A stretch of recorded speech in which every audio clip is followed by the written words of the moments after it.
오늘 말씀 창세기 42장 1절부터 5절까지의 말씀입니다. 그때 야곱이 애굽에 곡식이 있음을 보고 아들들에게 이르되 너희는 어찌하여 서로 바라만 보고 있느냐. 야곱이 또 이르되 내가 들은즉 저 애굽에 곡식이 있다 하니 너희는 그리로 가서 거기서 우리를 위하여 사오라. 그러면 우리가 살고 죽지 아니하리라 하며 요셉의 형 10사람이 애굽에서 곡식을 사려고 내려갔으나 야곱이 요셉의 아우 베냐민은 그의 형들과 함께 보내지 아니하였으니 이는 그의 생각에 재난이 그에게 미칠까 두려워함이었더라. 이스라엘의 아들들이 양식을 살아간 중에 있으니 가나안 땅에 기근이 있음이라. 아멘. 어릴 때는 우리가 세상이 나를 중심으로 도는 것 같아요. 그래서 내가 뭘 하든 내가 어떤 일을 하든 마치 세상이 나를 통하여 움직여지는 것 같은 그런 느낌을 받을 때가 있습니다. 근데 막상 자라면서 느끼는 것은 내가 세상에 정말 티끌과 같은 존재구나. 나라는 사람이 나를 통하여 세상이 움직이는 게 아니라 내가 그냥 세상에 휩쓸려 가고 있구나라는 생각을 하게 됩니다. 그런 우리를 하나님께서 함께 하셔서 하나님의 역사의 중심에 서게 하신 거예요. 하나님의 약속을 따라가고 하나님의 역사를 누리는 삶을 살아가게 하신 거죠. 그러니까 이 은혜 아래서 우리는 세상이 아니라 하나님을 바라보고 살고 있는 겁니다. 하나님의 역사를 누리며 이것이 복이고 우리의 능력임을 날마다 경험하며 사는 거죠. 이 믿음으로 하나님의 역사의 중심에 서 있는 성도 여러분을 예수님의 이름으로 축복합니다. 요셉이 이집트를 다스린 후 7년의 풍년 이후에 요셉의 말과 같이 7년의 흉년이 시작되게 되죠. 이 때문에 온 땅, 온 세상에 온 세상이 기근으로 고통받게 됩니다. 그래서 각 나라의 백성들이 양식을 사기 위하여 요셉에게 나오게 되죠. 이는 미래의 참 주관자이신 하나님께서 해석대로 이루셨다라는 사실을 알려주는 거예요. 하나님께서는 요셉의 해석대로 이루셔서 그를 생명의 보존자로 일하게 하시는 거죠. 그래서 말씀은 요셉의 말과 같이 이루어졌다라는 이 말씀을 통하여 하나님이 요셉의 뒤편에서 보이지 않게 얼마나 놀랍게 일하시고 계시는가 라는 사실을 알려주고 있는 겁니다. 하나님이 이집트의 왕의 꿈을 해석하게 하신 대로 실제로 그 일을 증명하셨다는 것이죠. 하나님의 나라를 위해 요셉을 생명의 보존자로 세워 그 일을 감당할 수 있도록 하신 거예요. 이를 위해 하나님은 기근과 같은 이 요셉의 삶에 번성을 허락하셨고 그의 삶을 통하여 많은 이들이 기근에서 생명을 얻는 삶을 살아가도록 만들고 계시다는 거예요. 이것이 바로 미래의 참 주관자이신 하나님께서 행하시는 일이다라는 겁니다. 그리고 본문은 이 요셉의 형들이 곡식을 사러 가게 되는 그런 배경을 우리에게 설명해 주고 있습니다. 7년의 흉년이 시작되어 모든 나라가 각 기근으로 인하여 고통받고 있었던 그때에 야곱이 소식을 듣게 되는 거죠. 이집트 땅에 곡식이 있다라는 이야기를 듣게 된 거예요. 이 이야기를 듣는 순간 아들들에게 얘기합니다. 야, 너희는 어찌해서 서로 바라보고만 있어? 지금 우리가 굶주려 죽게 되었는데 왜 가만히 있는 거야? 내가 들으니까 이집트 땅에 곡식이 있다라고 하는데 너희가 당장 그리로 가서 곡식을 사와야 되지 않겠냐? 양식을 구해와야 하지 않겠어? 그러면 우리가 살고 죽지 않을 거야 라고 하죠. 이 말에 요셉의 형들이 이집트로 곡식을 사러 가게 됩니다. 이를 통하여 말씀하시는 바는 무엇일까요? 여러분, 죽기 위해 사는 사람은 아무도 없습니다. 대부분 살기 위해서 선택하고 살기 위해서 행동하는 거죠. 왜 우리가 매일 똑같이 아침, 점심, 저녁을 먹고 삽니까? 이유는 하나예요. 살기 위해 먹는 거죠. 왜 우리가 이렇게 수고하고 살아갑니까? 살기 위해 이런 거예요. 그러나 모든 길이 사는 길이냐? 그렇지가 않다는 겁니다. 때론 살기 위해 선택한 곳에서 우리는 아픔을 경험하기도 하고 절망을 경험하기도 하고 죽는 이만 못한 고통을 경험하기도 해요. 사사시대의 흉년으로 인하여서 유다 베들레헴의 많은 이들이 고통을 받게 됩니다. 이때 그곳에 살았던 엘리멜렉이 그의 가족과 함께 곡식을 구할 수 있었던 이 모압으로 이주하게 되죠. 그는 아내 나오미와 두 아들 말론과 기론을 데리고 모압으로 이주하게 됩니다. 살기 위해 선택한 모압의 이주는 처음에는 만족스러웠습니다. 그곳에는 먹을 것도 많았고 살만한 너무나 살기에 좋은 땅이었기 때문이죠. 더 이상 기근으로 인하여 힘들어할 필요가 없는 거예요. 내 처자식들에게 무엇을 먹일까를 고민하지 않아도 되는 그런 땅이었던 거죠. 그런데 살기 위해 이주한 땅에서 엘리멜렉은 죽게 돼요. 그리고 모압에서 결혼했던 두 아들 말론과 기론도 얼마 되지 않아서 죽게 됩니다. 이제 남은 사람은 나오미만 남은 거예요. 그리고 두 며느리만 남은 거죠. 이제 두 며느리와 함께 생활해야 될 나오미의 입장에서는 너무나 절망적인 겁니다. 사실 과부 셋이 함께 살아가려고 하니 이 얼마나 마음이 아프고 힘들었겠습니까? 그런데 그때 나오미에게 희소식이 들린 거예요. 하나님께서 자기 백성을 돌보셔서 베들레헴에 양식을 주셨다. 그 땅에 양식을 주셨다는 이야기를 듣게 된 겁니다. 나오미가 막상 그곳에 돌아가려고 하다 보니까 마음에 두 며느리가 밟히는 거예요. 그래서 두 며느리에게 얘기합니다. 야, 너희들 이제 각자의 길을 가라. 나도 더 이상 이곳에 살 수가 없어서 내 고향으로 돌아가겠다. 살기 위해 고향을 떠난 그녀였지만 모압은 기쁨의 땅이 될 수 없었어요. 오히려 상처와 아픔의 땅, 죽음의 고통만이 남은 땅이 되었죠. 그래서 그녀는 베들레헴으로 돌아가고자 며느리들에게 이제 나를 떠나라 라고 했습니다.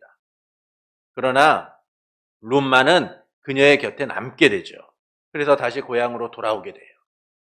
룻과 함께 돌아온 나오미는 그를 환영하여 맞이하는 그 고향 사람들에게 나를 나오미라고 부르지 말아라. 내게는 더 이상 기쁨이 존재하지 않는다. 이제는 나를 말하라고 하라. 하나님께서 내 인생을 쓰게 만들었다. 고통스럽게 만들었다. 나는 이제 더 이상 기쁨의 인생이 아니라 고통의 인생, 쓰디쓴 인생이다 라고 고백을 해요.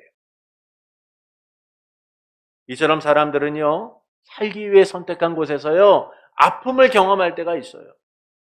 그런데 이런 불안이요, 오늘 본문에 보면 야곱에게도 있는 거예요. 그는 살기 위해 10명의 아들들에게 곡식을 구해오라 라고 말했습니다. 이제 이집트로 가서 곡식을 구해와. 그러면 우리가 살고 죽지 않을 거야. 그런데 막내 아들 베냐민만은 보내지 않아요. 요셉을 잃을 것처럼 혹시 막내 아들 베냐민도 잃지는 않을까 그는 두렵고 떨렸기 때문이죠. 이 두려움 때문에 야곱은 어쩔 수 없이 10명의 아들만을 보내고 베냐민은 남겨두게 됩니다. 살기 위해 선택한 길이었지만 그 길이 불확실했으니까요. 두려웠기 때문이죠. 그 두려움의 실체를 만나 베냐민을 혹시라도 잃지는 않을까, 재난으로 인하여 그를 떠나보내지는 않을까, 야곱은 두려웠어요. 그래서 베냐민을 남겨둔 채 10명의 아들들만 이집트로 보내게 되죠. 이를 통하여 말씀하시는 바는 무엇일까요? 택한 백성의 생명을 보존하기 위하여 하나님께서 역사를 주관하고 계시다는 거예요. 하나님께서 택한 백성의 삶을 하나님 역사의 중심에 두고 계시다는 겁니다. 하나님이 요셉을 이집트로 보내신 것은 이 택한 백성 야곱과 그의 집안을 살리기 위하여, 그들을 보호하시기 위하여 요셉을 미리 보내신 거죠. 하나님의 나라를 이뤄 그 나라의 백성으로 삼고자 그들을 하나님이 지키고자 하신 거예요. 이를 위해 하나님은 누구도 예상하지 못했던 이 세상의 역사를 도구로 사용하고 계신 거예요. 세상의 역사를 하나님의 수단으로 사용하고 계신 겁니다. 신이 역사를 주관하셔서 야곱의 가문을 살리기 위하여 하나님이 세상의 역사를 주관하고 계신 거죠. 그래서 먼저 요셉을 이집트 땅으로 보내서 총리가 되게 하시는 거예요.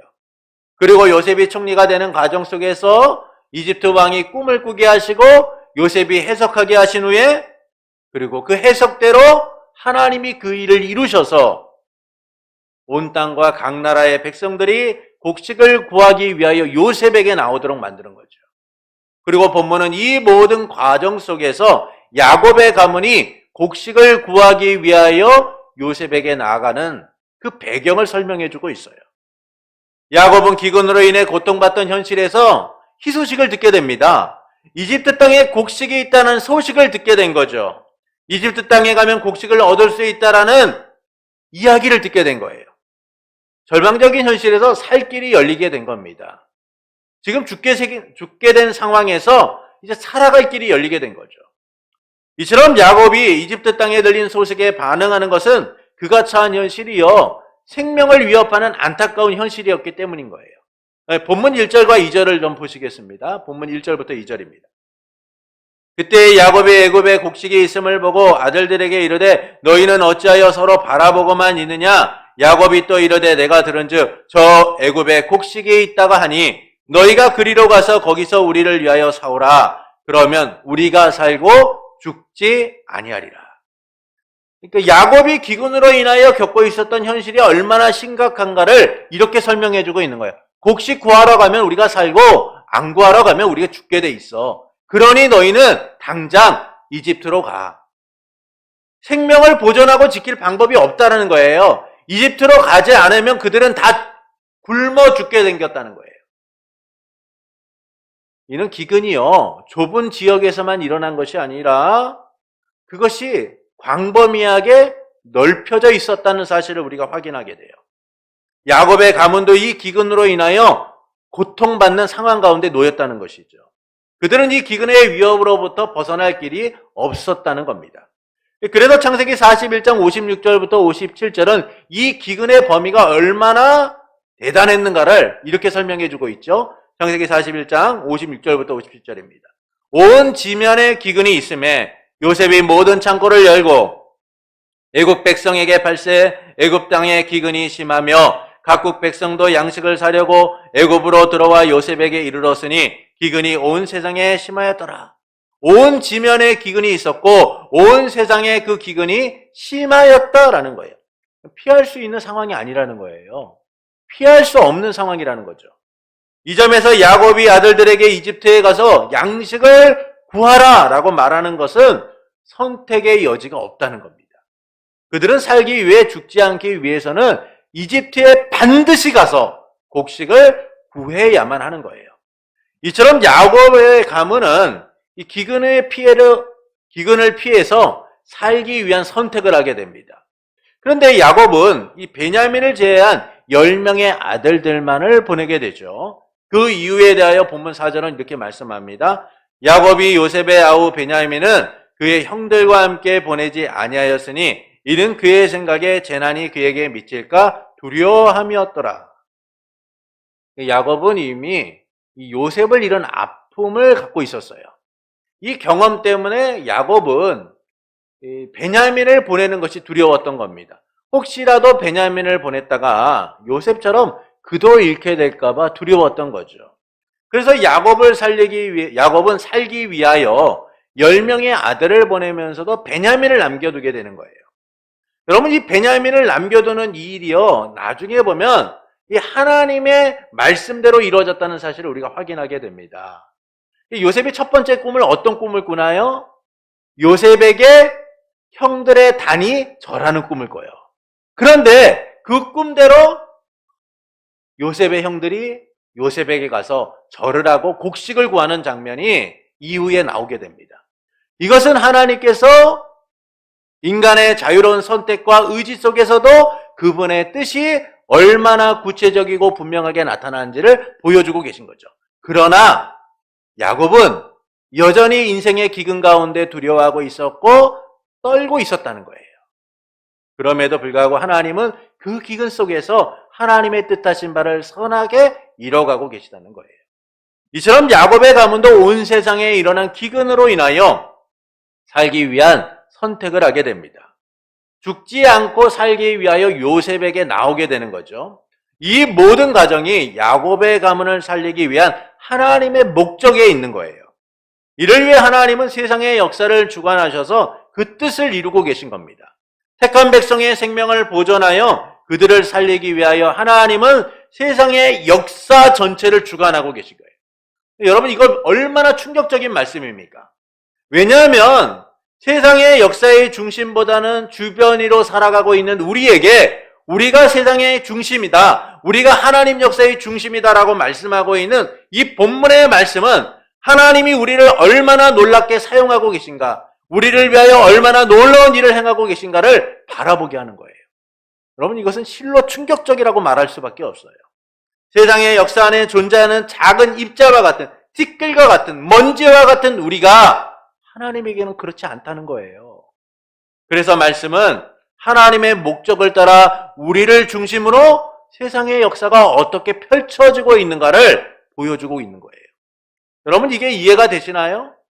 우리를 위해 세상의 역사가 펼쳐지고 있다.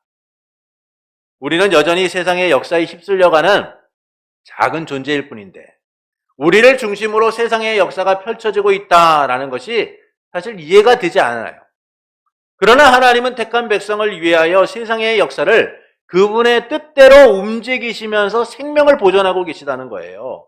누구도 예상하지 못한 방식으로 그 일을 이루시고 있다라는 겁니다.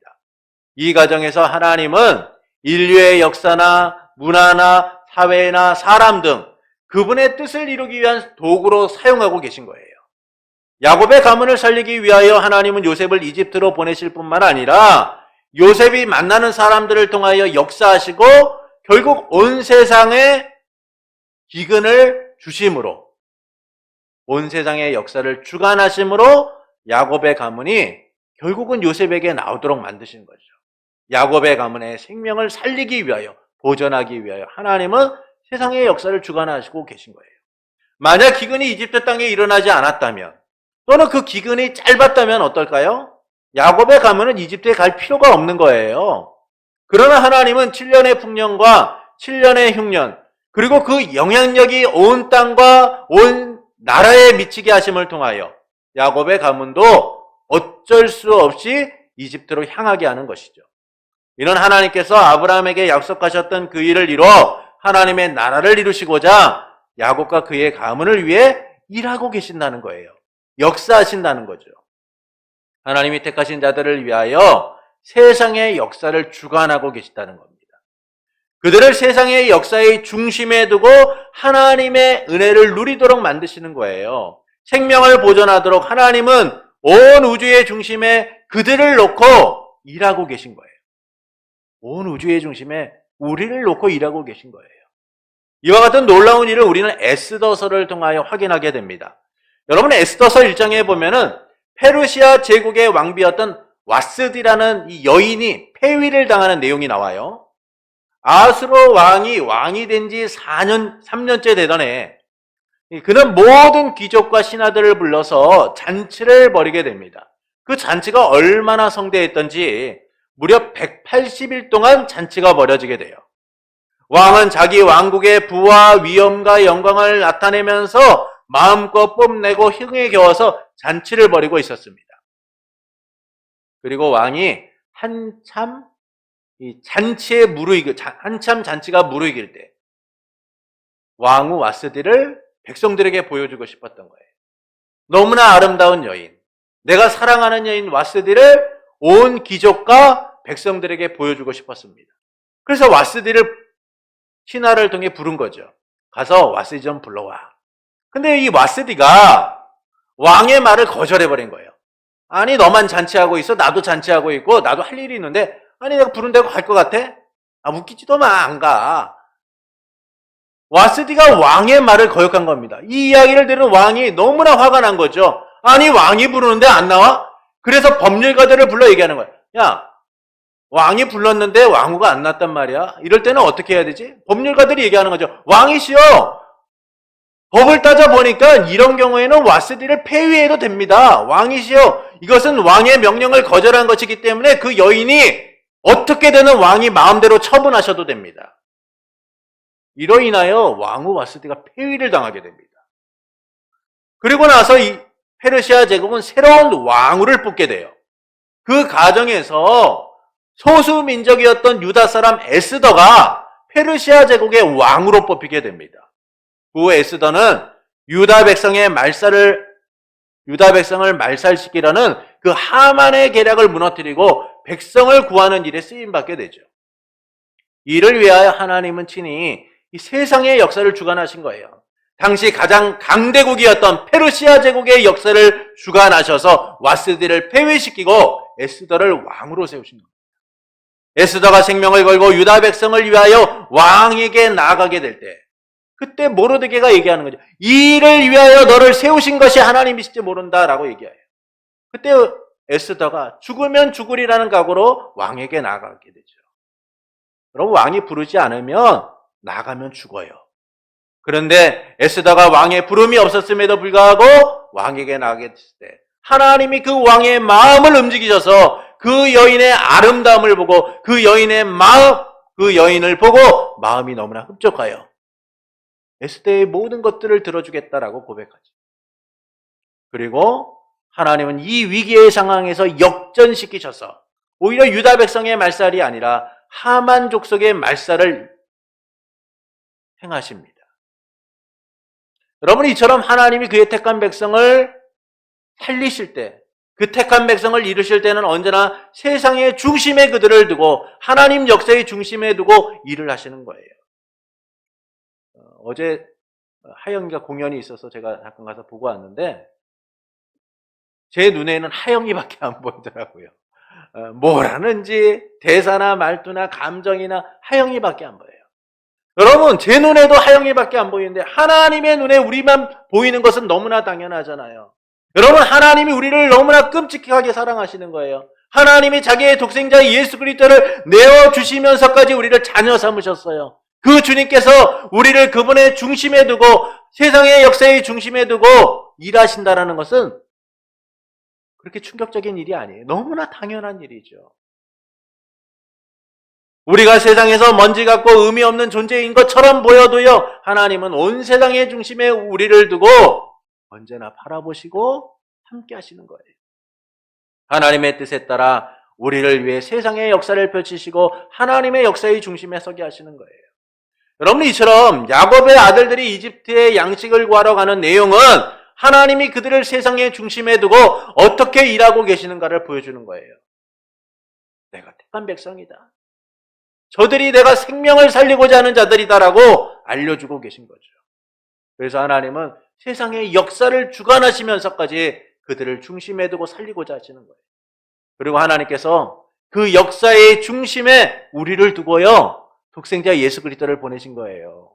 측량할 수 없는 하나님의 무한하신 사랑과 은혜를 죄와 사망으로 인해 죽을 수밖에 없는 우리에게 베푸시고자 하나님의 유일하신 아들 예수 그리스도를 이 땅에 보내신 거죠. 이에 대하여 요한복음 3장 16절부터 17절은 다음과 같이 말씀합니다. 요한복음 3장 16절부터 17절입니다. 우리가 말씀을 함께 읽어보겠습니다. 하나님이 세상을 이처럼 사랑하사 독생자를 주셨으니 이는 그를 믿는 자마다 멸망하지 않고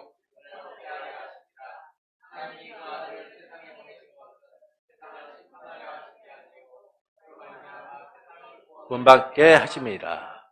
여기서 세상은요, 우리가 바라보는 세상이 아니에요. 바로 우린 거죠. 하나님은 그분의 세상인 우리를 구원하시고자 독생자 예수 그리스도를 보내신 거예요. 그래서 하나님께서는 독생자 예수 그리스도를 이 땅에 보내셔서 우리를 구원하신 겁니다. 여러분, 하나님에게 우리는요, 그분의 세상이고 하나님 역사의 중심인 거예요. 그래서 하나님은 여전히 포기하지 않고 우리의 삶 가운데 함께 하시며 우리의 생명을 구원하고자, 우리의 삶을 구원하고자 역사하고 계신 거죠. 우리가 무엇을 먹고 마시는데 근심하는 삶이 아니라 하나님이 공급하시는 삶, 하나님이 채워주시는 삶, 하나님의 구원을 누리는 삶을 살아가도록 하나님은 말씀하셨어요. 여러분, 하나님의 눈에는요, 다른 것이 보이지 않아요. 우리만 보이는 거예요. 내가 너를 위하여 독생자 예수 그리스도 나의 사랑하는 아들 내어주었다. 내가 너를 위하여 내 모든 것을 포기하면서까지 너를 내 세상, 내 중심에 두었다. 여러분, 그분이요, 바로 우리의 아버지신 거예요. 그리고 예수님께서는 아버지의 뜻에 따라 이 땅에 오셔서 우리를 위하여 죽고 부활하심을 통하여 그 영원하신 생명을 우리에게 허락해 주셨어요. 이 은혜 아래 우리는 세상의 중심, 하나님 역사의 중심이 되어 그분과 함께하는 삶을 살게 된 거예요. 세상에 볼 때는 우리의 삶이 값이 없어 보이고 의미 없어 보일지 몰라요. 그러나 하나님에게 우리는 너무나 소중한 존재이고 하나님의 세상인 거예요. 하나님이 택하신 자들인 겁니다. 그래서 하나님께서는 역사의 중심에 우리를 두고 언제나 일하고 계신 거예요. 하나님 나라 백성의 삶을 살아가도록 우리를 위해 졸지도 주무시지도 않으시고 함께 하시며 역사하고 계신 거예요. 그만큼 우리는 하나님의 세상이에요. 하나님이 그토록 백성 삼고자 특별히 창세전부터 구별하여 자녀 삼으시고자 했던 그런 자들인 겁니다. 하나님께 가장 귀하고 소중한 존재, 바로 우리입니다. 이를 통해 하나님께서는 우리가 어떻게 살아가기를 원하실까요? 나를 위해 역사하시는 주님을 바라보길 원하시는 거예요. 나를 위해 역사하시는 주님을 바라보길 원하십니다. 세상은요, 우리에게 관심이 없어요. 세상은 우리라는 존재를 신경 쓰지 않습니다. 그래서 우리는 어떻게든 세상의 관심을 끌려고 하잖아요. 세상에서 인정받고자 합니다. 그래서 옷을 입는 것, 또는 머리 스타일, 또는 우리가 갖고 있는 여러 가지 능력이나 또는 재능들, 이 모든 것들을 드러내서 세상에 인정받고자 하고 세상에 관심을 받고자 하죠. 그러나 여러분, 우리에게 하나님께서는 세상에 인정받고자 하는 우리를, 세상에 또한 인정받지 못하는 우리를 그분의 중심에 두고 사랑하고 계신 거예요. 언제나 우리와 함께 하시며 우리에게 관심을 쏟아부으시고 우리의 삶 가운데 함께 하시며 역사하고 계신 거예요. 백성 삼고 자녀된 우리의 삶 가운데 특별한 관심과 사랑으로 품으시면서 역사하고 계신 거죠. 그래서 하나님께서는요, 그분이 우리에게 관심을 갖는 것처럼 우리도 그분의 역사를 바라보길 원하시는 거예요. 세상의 역사, 세상에 관심을 받기 위하여 살아가는 존재가 아니라 하나님께 관심을 받는 존재임을 알고 그 사랑을 좀 누리며 바라보기를 원하시는 거죠. 그러나 우리는 하나님의 역사를 바라보거나 기대하지 않을 때가 참 많습니다. 그것은 내 인생의 기근 문제만을 보기 때문이에요. 왜 인생에 이런 문제가 생겼는지 하나님이 어떻게 하실지를 생각하기보다는 하나님께 묻고 그분의 역사하심을 기대하고 바라보기보다는요, 문제만을 해결하려고 해요. 내 인생의 기근과 문제를 바라볼 때 그것을 어떻게 하면 해결해야 할까? 어떻게 하면 내가 이 세상 속에서 이것을 헤쳐나갈 수 있을까를 우리는 먼저 생각하기 때문이에요. 그러다 보니까 기근의 문제만 보이는 거예요. 삶의 문제만 보이는 겁니다. 여러분, 야곱이 기근의 문제에 대해 하나님께 물어보면서 그 일을 행했나요? 그렇지 않아요.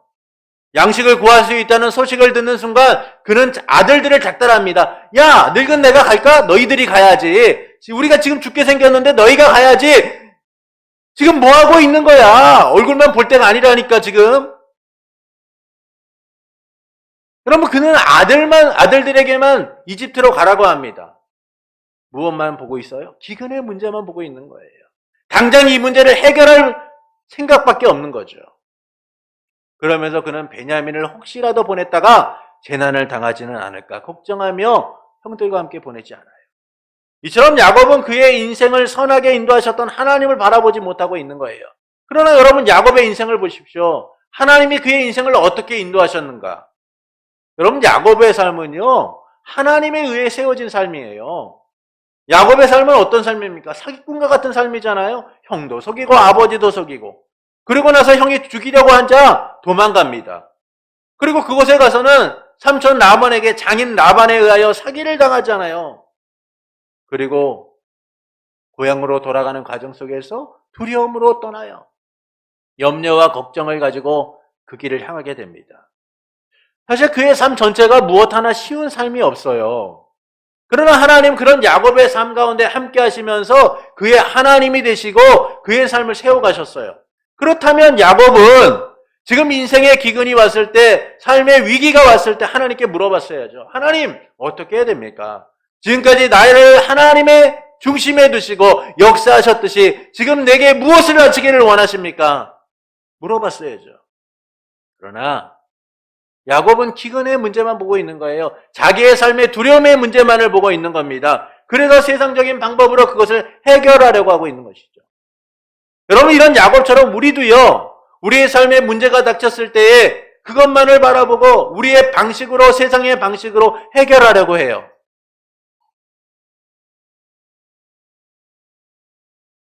그런 우리조차도 하나님은요, 하나님의 역사의 중심에 두고 일하고 계신 거예요. 그래서 우리는 내가 보고 있는 문제가 아니라 내 인생 가운데 함께 하시며 역사하시는 그 하나님이 어떻게 나의 삶을 이끌어 가실 것인가를 기대하며 바라볼 수 있어야 되는 거예요. 하나님은 우리의 삶을 선하게 인도하십니다. 언제나 함께 하시며 우리의 생명을 지키고 보호하시는 거예요. 우리가 넘어지지 않도록, 우리가 쓰러지지 않도록 다시 일으켜 세워 하나님 백성의 삶을 살아가도록 인도하고 계신 거예요. 그럼에도 우리는 여전히 기근과 삶의 문제만을 바라봐요. 야곱처럼 양식을 구하는 데만 집중하고 살아갑니다. 이 기근을 어떻게 벗어날 수 있을까? 어떻게 하면 살 수 있을까만을 고민하며 살아가요. 하나님께 묻고 하나님의 역사를 기대하는 것이 아니라 당장 살기 위해 죽지 않기 위해서만 행동하고 방법을 찾고 있는 거죠. 세상과 다를 바 없이 세상을 따라가는 삶을 살 때가 너무나 많아요. 세상에서 구원을 얻고자 세상의 방식과 세상의 방향만을 바라보고 살아가죠. 사실 이런 모습은 우리의 일상에서 자주 발견하게 됩니다. 그래서 우리는 하나님보다 세상을 우선하며 살 때가 많잖아요. 세상의 일을 이루는 일에 너무나 힘써요. 먹고 살기 위해 남들보다 더 잘 살기 위해 매 순간 세상과 다를 바 없이 치열하게 경쟁하며 살아갑니다. 세상에서 구원받고자, 세상에서 살아가고자, 세상에서 성공하고자 이 삶을 위하여 오늘 우리는 부단히도 애쓰고 살아가죠. 사실 그렇게 살 수밖에 없는 게 우리의 삶인 거예요. 그래서 성도로 살아가는 게 더 애잔하고 성도로 살아가는 것이 더 안타까워요. 그러나 여러분, 우리는 세상의 기준이 아니라 하나님의 기준으로 살아가는 이들이에요. 우리의 힘이 아니라 하나님의 힘으로 살아가는 이들인 겁니다. 그래서 세상의 기준으로 우리의 성공을 판단하고 살기 위하여 몸부림치는 것이 아니라 여전히 나를 살게 하시는 하나님, 나의 인생을 이끌어 가시는 하나님, 나의 삶을 주관하시는 하나님을 바라볼 수 있어야 하는 거예요. 그때 우리의 구원이 하나님께 있음을 발견하게 되는 겁니다. 예수 그리스도 안에서 우리를 구원하셨고 지금도 우리의 삶에 구원을 이루시는 하나님, 그 하나님으로 인하여 우리의 인생이 부족함이 없음을 깨닫게 되는 거죠. 우리의 인생이 능력임을 깨닫게 되는 거예요. 하나님의 역사의 중심에 우리가 있기 때문인 겁니다. 하나님께서는 우리를 가장 좋은 길로 인도하고 계세요. 우리가 알지 못하는 순간에도 하나님은 세상의 역사를 움직이셔서 그분의 뜻대로 세워가시는 거예요. 하나님의 나라를 이루시고 하나님의 나라 백성으로 세우신 그분께서 하나님의 주권적 통치가 우리의 인생 가운데 이루어지도록 역사하고 계세요. 그래서 우리는 하나님의 역사하심을 바라볼 수 있어야 돼요. 세상의 중심에 서서 하나님의 사랑을 외칠 수 있도록 하십니다. 세상의 중심에 서서 하나님의 역사를 누리게 하시는 거예요. 세상 모두가 아닌 하나님이 창세전에 예수 그리스도 안에서 택하신 우리를 위하여 하나님은 지금도 세상의 중심, 하나님 역사의 중심에 두고 일하고 계신 겁니다. 그래서 우리는 내 삶의 역사하시는 하나님을 바라봐야 돼요. 하나님을 기대해야 됩니다. 여러분, 단순히 보이는 내 삶의 모습이나 내 형편과 처지, 내 삶의 문제만으로 내 삶 전체를 판단해서는 안 돼요. 지금은 힘들 수 있습니다. 지금은 고난과 어려움으로 인하여 아플 수 있어요. 그러나 그 삶 전체를 하나님 안에서 바라보게 된다면 우리는 비로소 깨닫게 되는 거죠. 아, 하나님이 나의 인생을 이렇게 인도하셨구나. 내 삶에 이처럼 놀라운 은혜를 베푸셨구나라는 사실을 우리는 알게 되는 거죠. 그래서 우리는 세상의 방법을 찾고 세상의 방식을 따라가기보다 하나님이 하실 일을 기대하며 바라볼 수 있어야 됩니다. 하나님은 그분의 뜻을 따라 우리의 인생을 인도하고 계신 거예요. 야곱과 그의 집안이 곡식을 구하러 이집트로 갈 수밖에 없게 하셨던 그 하나님께서 하나님의 뜻하신 가운데 우리를 선하게 인도하셔서 이끌어가고 계신 거죠. 그래서 하나님은 이 세상의 역사를 사용하셔서라도 우리를 그분의 중심에 두고 일하고 계신 겁니다. 그러므로 이 세상의 기근이나 문제 등 보이는 현실만을 해결하기 위해 몸부림치기보다는 하나님의 역사를 기대하는 성도가 되시는 것은 어떨까요?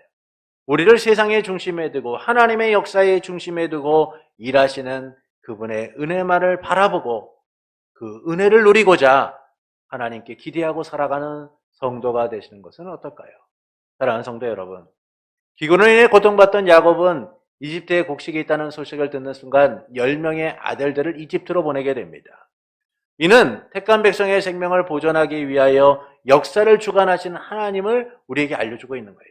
하나님이 그의 택한 백성을 세상의 중심에 두고 일하시고 계시다는 것이죠. 야곱의 가문이 죽지 않고 살기 위해 곡식을 구하러 가는 내용은 하나님이 세상의 역사를 도구로 삼아 수단으로 삼아 그들을 이집트로 인도하고 계심을 보여주고 있는 거예요. 그래서 하나님께서는 요셉을 이집트에 먼저 보내시고 이집트의 총리가 되게 하셔서 또한 요셉의 말과 같이 7년의 풍년과 7년의 흉년이 시작되게 하심을 통하여 그들이 이집트에 있는 요셉에게로 나아갈 수밖에 없도록 만드시고 계신 거죠. 이처럼 하나님은 모든 과정 속에서 세상의 역사를 주관하셔서 하나님의 택한 자들을 위해 일하고 계신 거예요. 이는 야곱과 그의 가문을 세상의 역사의 중심에 두고 하나님이 일하고 계심을 보여주고 있는 것이죠. 하나님의 목적에 따라 그들을 중심으로 세상의 역사가 펼쳐지고 있다는 거예요. 그리고 하나님께서는 그 역사의 중심에 우리를 두고 독생자 예수 그리스도를 보내셨어요. 세상을 사랑하사 세상에 보내신 예수 그리스도를 통하여 세상을 구원하신 거예요. 바로 우리를 구원하신 겁니다. 십자가에 죽고 부활하심으로 생명을 우리에게 허락하신 거죠. 여러분, 그 세상이 바로 우리인 거예요. 하나님이 택한 백성 된 우리. 그리고 그 하나님께서 그 중심에 우리를 두고 오늘도 일하고 계시다는 거예요. 이를 통해 하나님께서는 우리가 어떻게 살아가기를 원하실까요? 나를 위해 역사하시는 주님을 바라보기를 원하시는 거예요. 여러분은 하나님께 어떤 기대와 소망을 갖고 계십니까? 여러분의 삶 가운데 하나님에 대한 기대가 있으신가요? 여러분의 삶 가운데 하나님의 역사가 일어날 거라는 그런 소망이 있으신가요? 만약 없다면 여러분 오늘 하루부터라도 다시 기대해 보십시오. 하나님이 여러분을 하나님의 중심에 두고 일하고 계심을 발견하게 될 거예요. 그럼에도 불구하고 우리는 여전히 하나님의 역사를 바라보거나 기대하지 않을 때가 많아요. 그것은 내 인생의 기근과 문제만을 보고 그것을 혼자 해결하려고 하기 때문이에요. 세상의 방식으로 그것을 헤쳐나가려고 하기 때문인 겁니다. 그러나 하나님의 역사하심은 세상의 존재조차 미비한 우리를 그분의 중심에 두고 그분의 세상으로 삼아 역사하고 계시다는 거예요. 그래서 우리는 인생의 기근과 문제만으로 인하여 힘들고 낙담하고 절망하는 인생이 되어서는 안 돼요. 하나님을 기대하는 인생이 되어야 됩니다. 나의 이 고난 속에서, 나의 아픔 속에서 하나님이 나의 삶을 어떻게 인도하실 것인가를 기대하는 삶이 되어야 돼요. 그때 우리는 비로소 깨닫게 될 거예요. 나라는 존재를 하나님이 얼마나 사랑하셨는가. 나를 위하여 하나님이 얼마나 놀라운 일들을 행하셨는가를 우리는 알게 될 겁니다. 그래서 내 공부하고 지친 삶에 어떻게 하나님이 역사를 주관하고 조정하시는가를 기대하시길 바랍니다. 왕이신 하나님의 백성으로서 나를 통치하시는 하나님의 주권적 역사가 어떻게 일어나게 될 것인지를 기대하는 삶이 되어야 합니다. 그때 우리는 하나님의 역사를 경험하게 될 거예요. 그러므로 세상의 기근과 문제를 등 보이는 현실만을 바라보고 세상의 방식으로 해결하기보다 하나님의 역사를 기대하는 성도가 되시는 것은 어떨까요? 세상의 중심, 하나님의 역사의 중심에 두신 그분께서 어떻게 내 삶에 일하고 계시는가를 기대하는 성도가 되시는 것은 어떨까요? 그때 주변인과 같았던 내 삶이 세상의 중심, 하나님 역사의 중심에 있음을 깨닫게 될 겁니다. 하나님이 이루시는 이 놀라운 일들이 내 삶에 구체적으로 이루어짐을 여러분은 경험하게 될 거예요. 세상에서 우리의 존재는 미비하고 작습니다. 그러나 하나님은 그런 우리를 귀하게 여기셔서 하나님의 세상으로 삼으셨고 하나님의 역사의 중심에 두셔서 오늘도 일하고 계십니다. 그리고 내일도 일하실 겁니다. 그리고 우리의 삶 가운데 함께 하시며 평생토록 일하실 겁니다. 그러므로 오늘도 그분을 그러므로 오늘도 그리고 앞으로도 하나님의 역사를 기대하며 그분만을 바라보기를 원하는 성도 여러분에게 이를 행하시고 성취하시는 삼위일체 하나님으로 인하여 세상의 중심, 하나님 역사의 중심의 삶이 무엇인가를 누리며 하나님의 은혜를 고백하는 복된 삶이 되기를 예수님의 이름으로 축원합니다.